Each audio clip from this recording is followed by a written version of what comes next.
Thank you so much, Yatin, for joining us. Road Less Traveled series that Your Story, Network Capital, and Game have come together to really explore the journeys of entrepreneurship by different people who everybody knows, people who may not be known by a lot of people, but definitely stories of interest. And the ideas through these stories and through these journeys to be able to hopefully inspire more people to tread the path of entrepreneurship. So thank you so much for joining us today. Thank you so much, Sandhya, for having me. Yatin, I'm going to start at the very beginning. I'd like to go down memory lane. What was that point? Because I know you started really young, which isn't necessarily true of most people in India, because when we're finishing school, we're thinking about the job, right? What is that next job we're going to get? But what were your early influences, and what made young Yatin walk the path of entrepreneurship at an early age? So Sandhya, as you know, I started my journey when I was 16 years old. I was still in high school. I was in 11th grade. And that was the time I realized this traditional education system which we follow, I might not be able to follow it through, or I might not be able to become a successful part of it. My journey has been different. I I'm from Delhi. I'm born and raised here. I went to a private school for 14 years of my life, right from nursery till 12th grade. When I was in school, the biggest focus of the school was on your academic performance. Mm. Everything revolved around that. Unfortunately, I was an introvert personality. Uh, I was um, I was very shy. I couldn't talk. I couldn't converse. I couldn't communicate. Primarily because academically I was a weaker kid, and as a weaker kid, no special treatment was given to me. The only treatment which was given to me was you need remedial classes. You need to study more because you got to score well. Now, when I turned 16, I realized, hey guys, it's been almost 12 years, 12 to 13 years that I've been in this school. And pretty much in last 9, 10 years from that point, before that, my performance was consistent that I was an average kid. So, like there won't be any miracle which would make me a topper. And An because average from a system perspective, right? an Because average from a system that's the system. perspective, that's right. Yeah. Based on your grades and marks and percentage, I was an average kid. Um, and that's what the system decided, right? Exactly. The system decided which stream would I be getting. I wasn't given science because I couldn't score well. So they said, because you're academically weak, you won't be able to cope up with science. But I had active interest in computers and IT, but I was rejected for that stream. Then when whatever I would like to do, like I knew if now commerce is my stream, I will have to eventually get into the finance sector or something which is non-technical, which was not of any interest to me. Now, that's when I thought I should challenge the system and I should challenge the status quo. The whole idea was I had access to PC, I had access to Google, I had access to knowledge outside those textbooks. Mm. And I thought, why don't I utilize that knowledge and upskill myself and see where my life takes me? Secondly, I was very clear, if you have to be in the best job, if you have to be on the top job, then you got to be coming out of a premier institution. And to be in the premier institution, you had to be ahead of the curve and you got to be a topper. The queue was so long, there was already so much of competition. There was nothing different between me and 200 other people who were ahead of me in my batch. And imagine many others were ahead of me in the city. So that's why I thought the end goal is surely not a job for me. End goal is not to get into a premier institution because clearly my academic performance is do not match up to those standards. So what do I do? My IQ was good. I was a sharp kid. I was inclined towards tech. So I thought, why don't I start learning more about it and see if I can do some business out of it? And that instigated me to start my entrepreneurship journey. It was too early. I didn't know what I was doing, but I think all the reading, all the knowledge which I was gathering through the web really helped me shape up my future. Amazing. That's almost like a story tale, fairy tale kind of start, right? But not to oversimplify it. So there's young Yatin who decided to break the shackles of what to say, what the framework that is imposed on you. You did not want to be a victim of circumstances or the system. You wanted to decide the direction for your life, and you took that your life in your own hands and chose a path that was leading to that was an entrepreneurial path, which is amazing. I still want to stay at that point, because while it's an amazing laudable decision, there's still some time before you come into your own. There are challenges of a different kind, right? Yatin, so I want to understand, before we come into your entrepreneurial challenges, I want to understand what was your support system like at that time, at this point, at 16. What were your family thinking? How did they respond to Yatin rebelling against the system? So someday, as you know, like when you challenge the system, no one is with you, right? Everyone thinks that you have lost it, Yeah. and it's too much of a risk, and failure is guaranteed for you. That's what everyone thinks. So I've faced similar challenges from family, even from friends and relatives, and like everyone is just trying to say, hey, your kid has lost it. Control him before he loses his mind, or loses his opportunity to do something. So obviously, family did not understand what I was doing. Friends were very, very against it, because there were some friends who were supporting me, but I think 85-90% of my friends were against me, or the peers, and they would say, nothing can be done about you. Failure is guaranteed. Failure is guaranteed. You cannot become an entrepreneur without studying properly, without getting a proper degree. You need capital. From where will you get that capital? So no one practically was there around me. It was a very lonely journey. Um, and I think that's something which I want to touch upon, the need for capital. A lot of people say that when you are starting up a business, or when you are becoming an entrepreneur, you need money. Mm. I don't think that is true. And that's something which I challenged right at the beginning. So people said, okay, fine, you want to do whatever you are trying to do, but from where will you get the money? How will you start if the family is not supporting you, if no one else is supporting you? Mm. I said, I have resources. I've got a cell phone. I've got a computer. I have got Google as my buddy. I would use it and see, how do I make money. It was a long journey. It was a tough one. It wasn't an easy decision, but I took it because I did not have any other option. I did get into Delhi University, but when I got into the university, I realized it was equally bad over there. There was nothing to learn. There was nothing new they were teaching. The system, the theoretical knowledge which they were telling you was so backward that it wasn't of any use in the 21st century.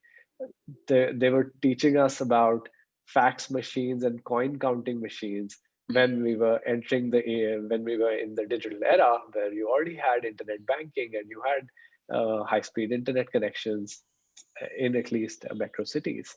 So I think I belong to that era where we were transitioning from the previous generation into this new world, but no one knew how to transition out. So the education system was still coping up with it.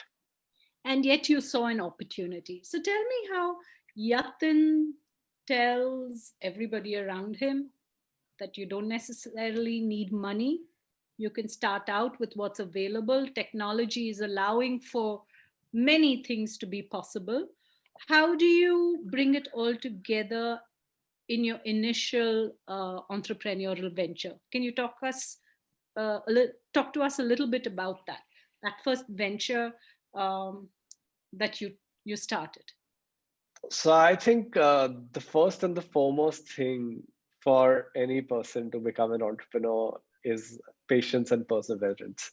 You Mm, know, you need to be very, very vocal about it. You got to be very open about rejections, and you need to have the skill of self motivating yourself. Like you see so many failures, you see so many rejections that it's not easy to stick around. Most people lose out in the journey because of that. So the biggest element for starting up is like the you say what are the core features of any product. Core mm, features of entrepreneurship is patience and perseverance. Third thing is you got to figure out where is your passion, mm, what are the things which you like in life, which you would like to make as your business, or which you would like to convert into an economic activity for yourself. That's what I did. I loved the gaming world. I loved the entertainment world. I loved gadgets. I loved tech from that perspective, that I was enjoying how it had the power to do so many things. So I said, okay, if there is technology in my hand, if there's a cell phone, and the cell phone has so many avenues, so many opportunities, how can I make money off it? Can I make money by entertaining people? Can I make money by providing them the right information? Can I make money by upskilling them? Like these were the questions in front of me. These were the opportunities which are coming in. I did not know how to do it, but I was very clear that this is what I wanted to do. And that's when I launched my first venture in 2003, 2004, where I started selling premium entertainment content to the Indian telecom companies. It wasn't easy. I started in 2003, 2004, but I think I got my first break in 2007. It took me 3 years to get my first check. But I was very clear that this is what I wanted to do, and I was enjoying it because tech excited me, gadgets excited me. So like having the best or the latest gadget in my hand was very satisfying. It was like similar to someone carrying a branded bag or wearing a branded belt. It was, for me, my gadget was would give me that kind of satisfaction and motivation, and I was very clear this gadget would make me earn money, and that's what I did. So till date, most of my businesses revolve around it. But yeah, I happened to be in that era where telecom revolution was happening. We were moving from large personal computers into laptops and smaller screens. Smartphones were just entering the country. Uh, Access to data, access to mobile internet was opening up, and that allowed me to establish a lot of things. So these 3 years, Yatin, when you 2003 to 2007, before you get your first check, this is just you don't have the means to employ anybody else, so it's just you did everything, or did you have some people on your team who were willing to be part of this journey? It's a very interesting journey, Sandhya. In the year 2004, I actually bumped into into a gentleman online. Okay, this was a company which was developing the technology to deliver content onto your smartphones or onto your cell phones back then. This company was a hardcore technology company based out of Denmark, started by two ex employees of Ericsson. And They were actually incubated by Ericsson in Copenhagen because Ericsson had decided to shut down their Danish operations. Ericsson is a Swedish company. I think you would know that. So they had to shut down their Danish operations, but they had massive infrastructure in Denmark. So they basically supported these people to start their ventures, and Ericsson provided them the building, servers, and access to their resources and technology to build something on top of it. So this particular company built the tech platform.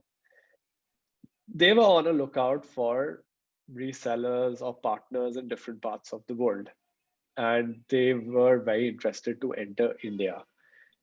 And somewhere online, I found about them thanks to Google. I finally wrote them an email, and the CEO of that organization responded back to me, and he said, "We are very interested to enter India, and why don't you become a reseller?" Now, I did not know what that meant, but I read about it and I was like, "Sure, sounds good. What will I get?" He said, if you are successful, we'll give you 15% of the revenue, whatever we make. That's like a standard reseller fee. I was like, okay, that makes sense. How do we get started? So they said, we got to train you on our technology, and we got to upskill you so that you can go and sell this technology to the potential companies or telecom companies in your country. Mm. So 2004, 2005, I underwent a training with this gentleman. We did not have fancy Zoom connections. We did not have high speed internet, but Skype was still there, right? And again, Skype was I think Swedish, so he was very keen. He told me, "Why don't you download Skype, make an account, we'll talk over there." So I installed Skype. He would train me over there. He would train me on chat messages, and then he would send me documentation. I would read about it, and then he would review it with me. Then he would. So I learned basics of technology from that gentleman. Then over a period of time, we started getting into negotiations because we started pitching to corporations over here. So there was a lot of documentation and proposals which we had to send. A lot of legal documentation work was happening. So I learned all of this on the go because I was getting these documents. I would read about it. Parallelly, I was studying, so I would read about company law. So like I was able to relate all these things. I think if I was just studying, I wasn't able to adapt to things very quickly. But when I was reading real papers, when that theoretical knowledge was turning into practical knowledge, my adaptation became much faster. So I think 2003 to 2005 then ended up becoming my early learning training years. 2005, I passed out of my school, and I was fortunate that my family decided to send me out on a vacation with two of my cousins to UK, and I convinced one of my cousins to come with me to Denmark. Um, a visa was easy back then. Tickets weren't that expensive. Family said, "Okay, you are out on a Euro trip. Go have fun." They thought we are going on a vacation. They did not know that I was actually going for work. So from London, I took a flight along with my cousin to Denmark, and I decided to meet this gentleman who was teaching me, and that was the first time I met him in I think May of 2005. And when I met him, I was very scared that shit. Now this guy will get to know that he was training a kid, and this kid may not be of any use. But he was really nice, and when he knew, I think he knew everything about me. He knew that I was a young person. He thought that because I was so young, I could be nurtured the way he wanted me to come out, or like he could skill me in a certain manner. So yeah, we had a good lunch. He spent the entire day with me. He took me to his office. He showed me what do they do. I met his other co-founder, and that's how I entered into this real world, real corporate entrepreneurial world. So I would say that one I was fortunate that I happened to be in Europe.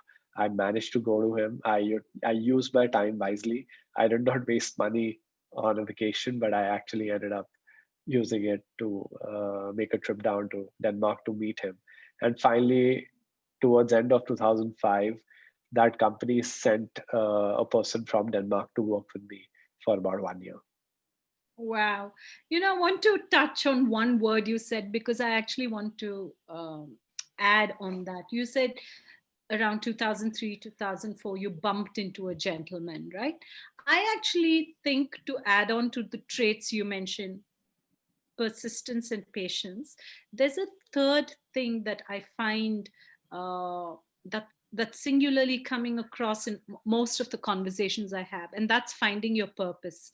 And I find when you find your purpose and you have patience and perseverance, things start happening. So it's not like you bumped into someone, it was the combination of all of that, and things were opening up. So they usually say, right, if you the universe conspires to take you along your path once you've done your bit. Absolutely. You're absolutely right on that. That's also there because throughout the later part of my journey, I think anyone who I met and uh, with whoever I ended up doing business, it's been pure serendipity. I never thought about it. It was just like I was so open about things. There was not just one thing I wanted to do. So I was very clear that, okay, whatever comes my way, I would explore it and I'll see how things work out because I started with nothing. I started from zero. I had zero skills. I had zero network, zero knowledge. So whatever was coming my way was an add on. And every time that anything would come my way, anytime any people would come my way, they would become a part of my network. Today, in 17 years, that network has grown exponentially. There are people all over the world who I know. I've met them, I've interacted with them, I've done so many, so much of work with them. I've had so many moments. So it ultimately keeps you going. Oh, that's amazing. How many businesses are you currently running, or are you focused on one? And over the years, have you employed people? Do you continue to employ people?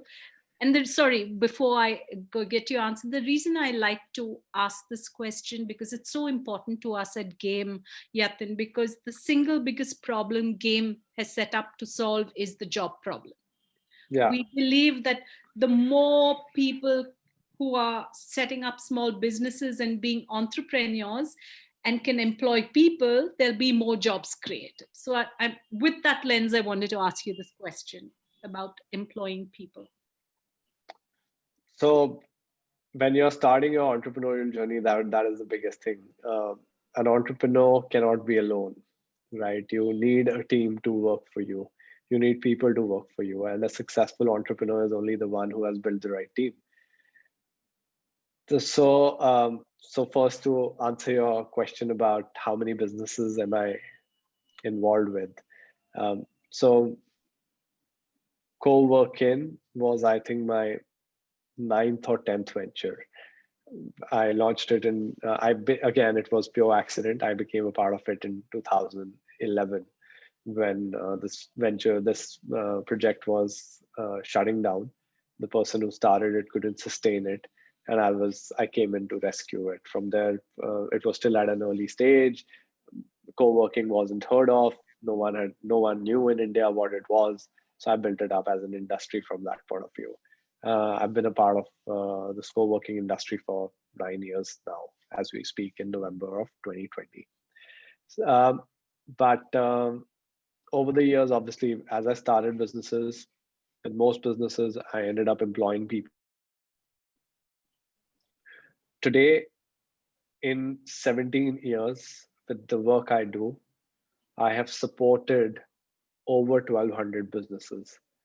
A lot of them have started through my support, supervision, or motivation. So, so the game changed. All the ventures I run work only with entrepreneurs. So my service community is entrepreneurs. So, so I get to hear business ideas on a weekly basis. I don't know. I at least hear 5 to 8 new business plans or pitches every week. I meet a lot of entrepreneurs. I connect with a lot of entrepreneurs. We run incubation programs now. So we have our own set of, we have a portfolio of companies who work with us. So it keeps growing. So yeah, so we do something, and then eventually these entrepreneurs end up doing something bigger and better, and that leads to employment in many ways. My job is to build entrepreneurs now, and entrepreneurs further create jobs.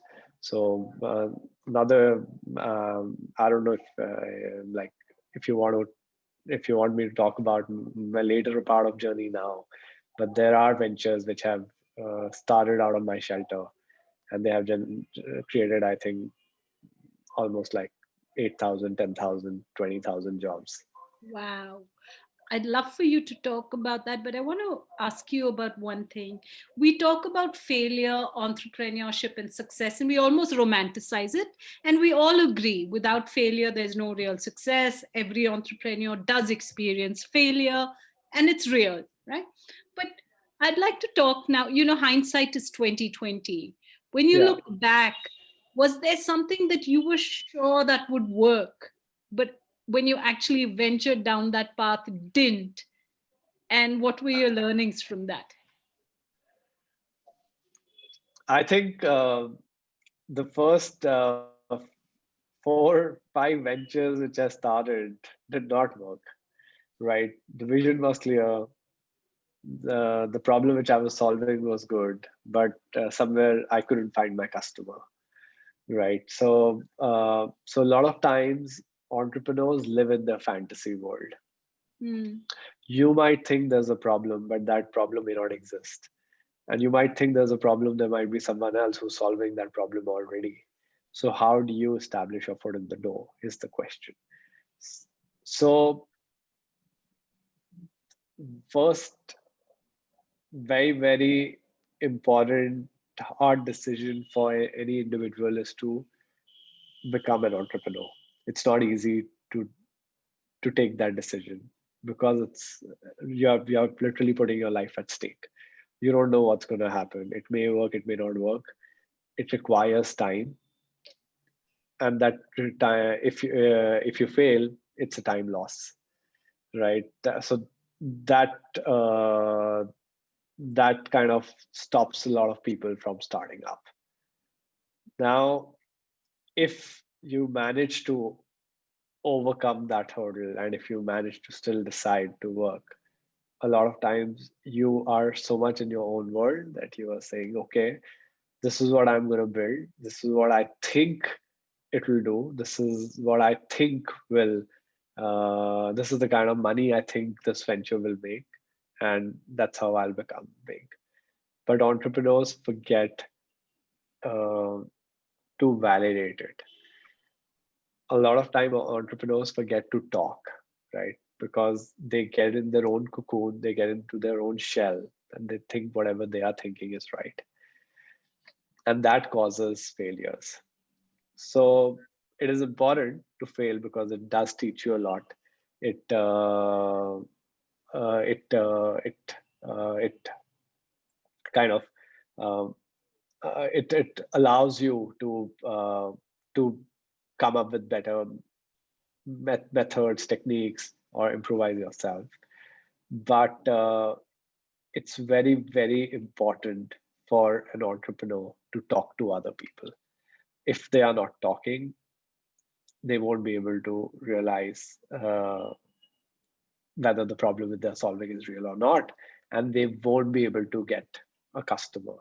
Every entrepreneur needs to be a salesperson. So every entrepreneur should know how to sell a problem or a solution.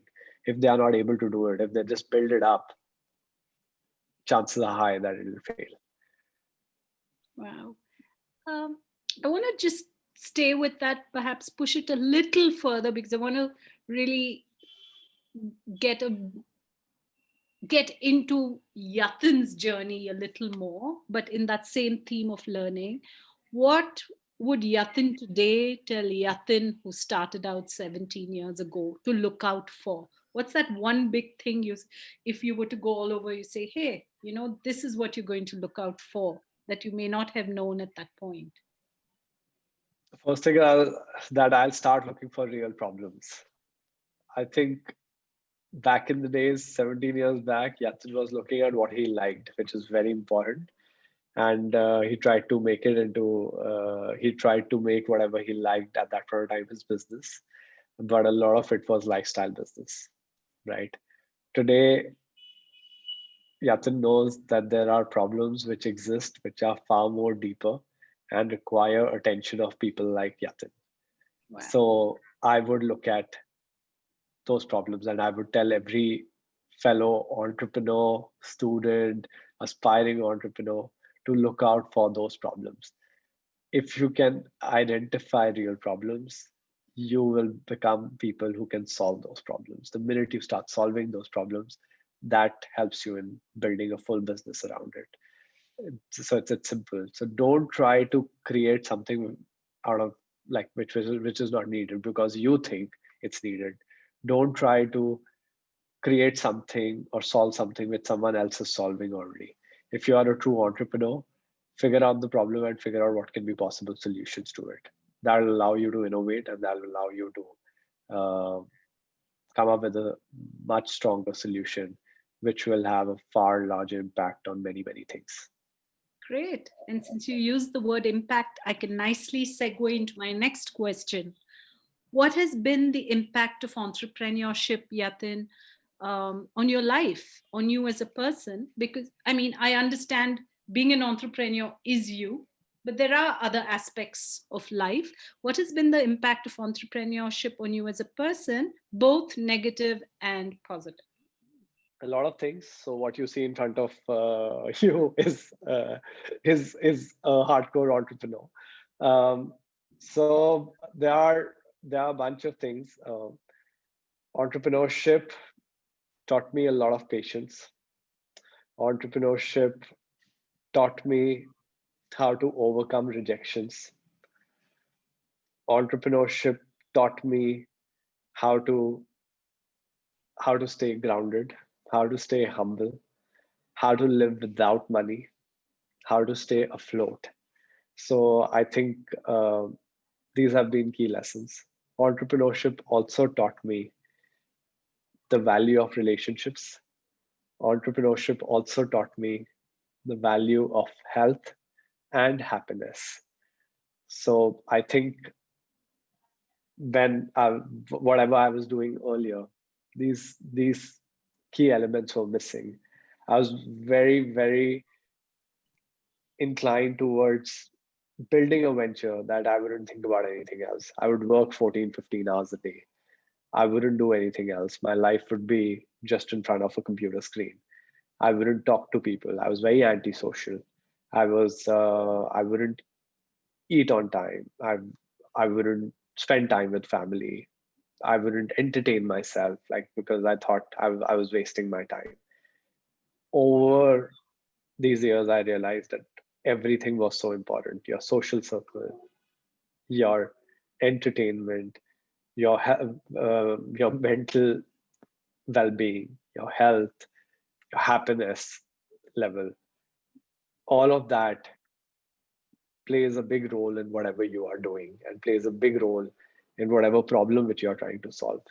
If you are so stressed about something, you cannot solve a problem. If you are not satisfied, if you are not happy, if you are not financially secured, you can't do anything. So over a period of time, I realized if you are an entrepreneur, you got to enjoy the journey. You got to let go of things. You got to go with the flow, but you got to enjoy it. The minute you aren't enjoying something, you got to leave it and take that hard decision and move on. So basically, my takeaway, and by the way, that was beautifully said. And my takeaway from what you just said is the entrepreneur principle is really the same as life principle. Find a balance, right? Absolutely. Perfect. Yeah. Don't make your business your life, right? There is a life beyond your work. There's a life beyond your venture. A lot of times we say, hey, I've started this venture, I'll have an exit, I'll become a millionaire or a billionaire, and that's when I'll enjoy my life. Trust me, you won't enjoy it then. Enjoy this journey. Enjoy all the people you meet on this journey. It would change the perspective. Live at present. Don't live. Uh, don't assume to live in the future. And I think this pandemic has taught us that very beautifully. Absolutely. I think it's taught us that we really have no control, live in the moment and enjoy life. Yatin, thank you for that. I want my last kind of large, big question to you is something you touched on and you said you could go deeper into it. I'd like to end with the story of um, success, something you remember. You mentioned how you were able to enable an entrepreneur with 8,000 employees. I don't know, I missed that point, but maybe this is the right time for you to tell us about that story. So, Sandhya, as I said, like I've done various ventures. 2011, I got involved with co-working as a venture. It was a fairly new concept. No one knew about it. And I got to know that there's a space which has opened up in Delhi, which was started by a Brit guy, but somewhere down the journey, it wasn't sustainable. So I got involved as a co-founder, and I decided to take it forward. Now, from the time I took this venture forward, one thing was very clear that we got to support everyone. And why did that happen? When I started my journey, I did not have any support. And it's not that people didn't want to support me. No one knew how to support me. My family did not know what I was doing. So they said, okay, good, keep going, but we don't understand what you do. If it makes you happy, keep it going. My friends had zero idea because they were busy studying and they were busy looking for hunting for the best corporate job. They did not understand this entrepreneurship world, and anyone else who I met in my life was a stranger, right? So these strangers were mostly out there to take advantage of me and figure out how best can they use my skills and then throw me out of the picture. So a lot happened over these years. That's where I saw failures. I figured out how to maneuver and how to work with people and handle relationships. When I got into the co-working business, one thing was very clear: we will start supporting people who are in need. We will make entrepreneurship easy. We'll make the journey easy. We'll make it more accessible.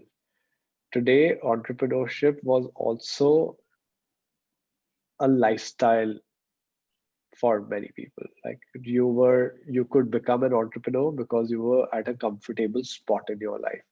You could be an entrepreneur because you are studying in the best technical institute in this country. Hence, you are considered to be brilliant, and hence you would have access to capital. But no one was supporting those fellow other guys who did not have any option, who did not have any other opportunity. They were forced to become entrepreneurs, and I thought I got to support them. So in 2011, I got into this business, and I had a young 18-year-old boy walking up to me looking for a job because he did not have a place to stay in the city.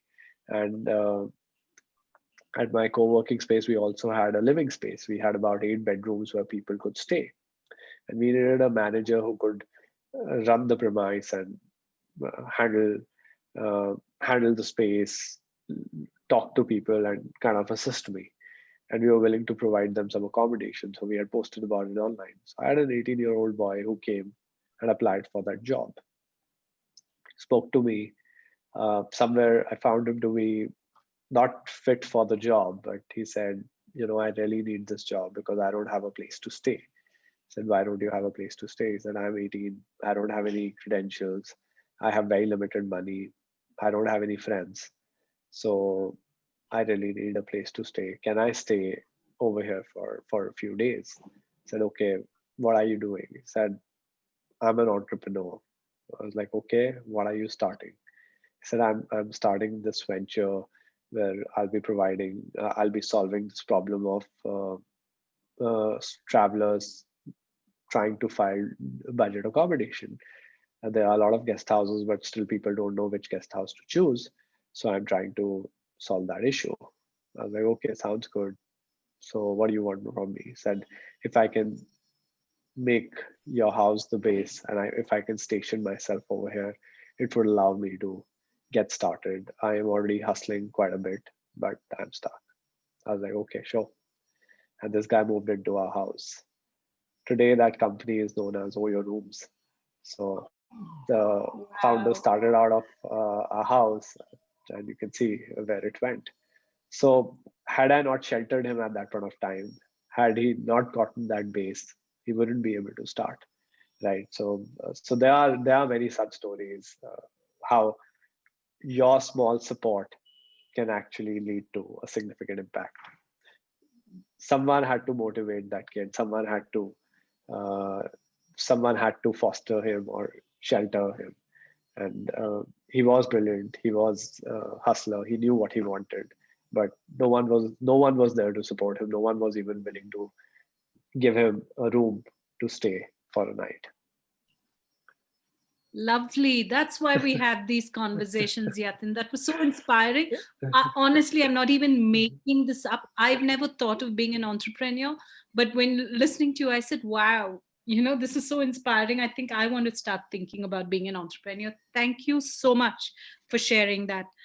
I want to now jump into some fun wrap up questions just to get a little bit more to know Yatin's fun side. Yatin, what have you done during lockdown beyond work? What fun thing have you done? Have you learned a new skill? Have you been baking? Have you been watching Netflix? Well, I actually did quite a lot of things. I was very happy. I enjoyed this lockdown. I started cooking. Wow. So I did not know that I could cook because you live in Delhi. You're so spoiled. You have your domestic help to Yeah. take care of everything. But this time, since all the support staff was gone, I decided to help my mom, and I cooked a bit. I learned new dishes. I experimented on a few things. I have OCD, so I would clean quite a bit. Uh, so if you want to see, you can check out www.yatinthakur.co to get more insights about my life. I've tried to put whatever I've done in last 16, 17 years on my website. That was long due, so um, I was able to complete that task. We will definitely take a look at it. And Netflix, do you have a favorite show? Well, I've been a movie buff, so not only Netflix, but Netflix Prime, Voot, Hotstar. Right now, I'm watching MX So, what Player. did you So enjoy most? Tell me, recommend two shows or a movie that we can all watch. so I saw this show called Succession. I really liked it. It was on Hotstar. Again, I could relate to it. So it has 2 seasons, and it's on a media baron family. 80-year-old father who started a venture out of nothing is now a big tycoon, and it's time for him to pass on the baton to his kids, and he's trying to find a successor. But it's been 2 seasons, he hasn't been able to pass on the baton. I think that's something which entrepreneurs really need to learn. How do you pass on things, and how do you move out of uh, your entrepreneurial journey? So that was one I was very impressed with. And yeah, the second piece which I'm really enjoying is this show. Right now, I'm watching it. It's called Ashram, which is on all the self-proclaimed gods of our country. Very like this is That a sounds Prakash interesting. Jha show. Again, it's in its second season, but a lot of times we get fascinated by things around us. It's good to see how these people are able to uh, build that audience and base, but reality is very different. So I can relate to a lot of things because I've traveled pretty much around this country and to different parts of the world. So I think that's what I would like. Narcos has always been my favorite. I've even been to Medellin, so to the home turf of Pablo Escobar. So like Narcos and now this ashram, it's very relatable in its own way. Where do you, where do you see Yatin 5 years from now? And you can Inspiring decide and as a person, entrepreneur, same thing. Where? well, I think 5 years from now, I see myself either on a beachside or in mountains, inspiring and motivating people to do something meaningful with their lives. Uh, if they need help in getting started, I am always there to support them. But yeah, I see myself just motivating and inspiring people, and maybe writing about all of my crazy adventures. Great. That's a great game plan. My last question, Yatin. Do you have a favorite quote that inspires you, or do you have a life mantra that you live by? My life mantra is that if you if you see problems around you, don't crib about it, do something about it, and get started to solving it. That's a perfect entrepreneur life mantra. Thank you so much, Yatin Thakur, for joining us on the road less traveled. Thank you. Thank you so much, Sandhya.